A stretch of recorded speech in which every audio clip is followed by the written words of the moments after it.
Yield to gentleman from gentleman. I will make sure that you and I meet one day while we're in the courthouse, and I will take you for every penny you still don't have, and I will come after your Daily Beast and everybody else that you possibly know. So I'm warning you, tread very effing lightly, because what I'm going to do to you is going to be effing disgusting. You understand me? Mr. Cohen, who said that? I did. And did you say that, Mr. Cohen, in your testimony on page 2, you said you did things for Mr. Trump in an effort to protect him? Was that statement that I just read that you admitted to saying, did you do that to protect Donald Trump? I did it to protect Mr. Trump, Donald Trump Jr., Ivanka Trump, and Eric Trump.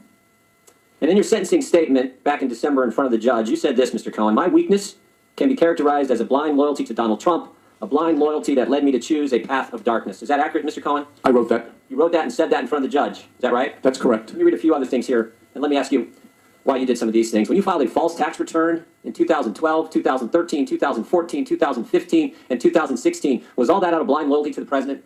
No, it was not. When you failed to report $4 million in income to the Internal Revenue Service, did you do that to protect Donald Trump? No, I did not.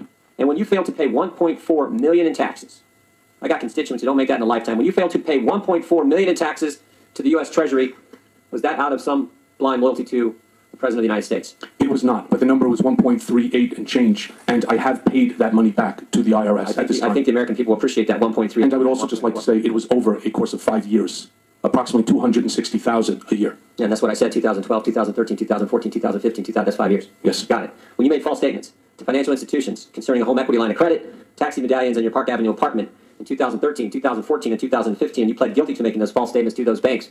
Was that all done to protect the president? No, it was not. How about this one? When you created the fake Twitter account, Women for Cohen, and paid a firm to post tweets like this one.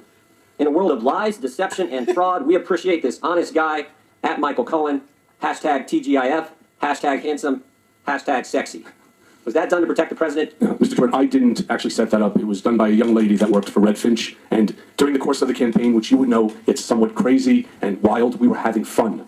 That's what it was, sir. We were having fun. Was it done to protect the president? That was not done to protect the Was it a president. fake Twitter account? No, that was a real Twitter account. It You exists. pay a firm to create this I didn't account, pay the firm Women to for do that. Cohen. It was done by a young lady that works for the firm. And again, sir, we were having fun during a stressful time. The point is, Mr. Cohen, did you lie to protect the president or did you lie to help yourself? I'm not sure how that helped me, sir. I'm not sure how it did either. Right. And I would like to also note that more than half the people on that site are men. Here's the point. Chairman just gave you a 30-minute opening statement, and you have a history of lying over and over and over again. And frankly, don't take my word for it.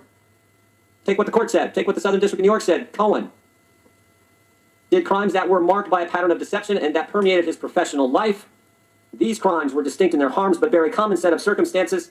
They each involved deception and were each motivated by personal greed and ambition.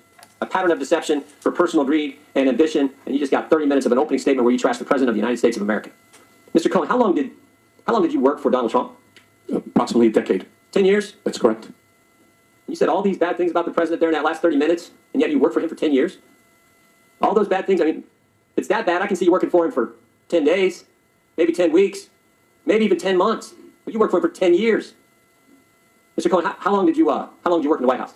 I never worked in the White House. And that's the point, isn't it, Mr. Cohen? No, sir. Yes, it is. No, it's not, sir. You wanted to work in the White House. No, sir. You didn't get brought to the dance. Sir, now, I was extremely proud to be personal attorney to the President of the United States of America. I did not want to go to the White House. I was offered jobs. I can tell you a story of Mr. Trump reaming out Reince Priebus because I had not taken a job where Mr. Trump wanted me to, which is working with Don McGahn at the White House General Counsel's office. Oh, you worked for the President. Sir, one second. All right. What I said at the time, and I brought a lawyer in who produced a memo as to why I should not go in because there would be no attorney-client privilege, and in order to handle some of the matters that I talked about in my opening, that it would be best suited for me not to go in, and that every president had a personal here's what I attorney. see. Here's what I see. I see a guy who worked for 10 years and you're trashing the guy he worked for 10 years. Didn't get a job in the White House. And now you're behaving just like everyone else who's got fired or didn't get the job they wanted. Like Andy McCabe, like James Comey. Same kind of selfish motivation after you don't get the thing you want. That's what I see here today, and I think that's what the American people... Mr. Jordan, all I wanted was what I got, to be personal attorney to the president, to enjoy the senior year of my son in high school and waiting for my daughter who's graduating from college to come back to New York. I got exactly what I want. Exactly what you want? What I wanted, that's right. Gentlemen, I received exactly what I wanted. Gentlemen's time is expired. Mr. Washington, gentlemen.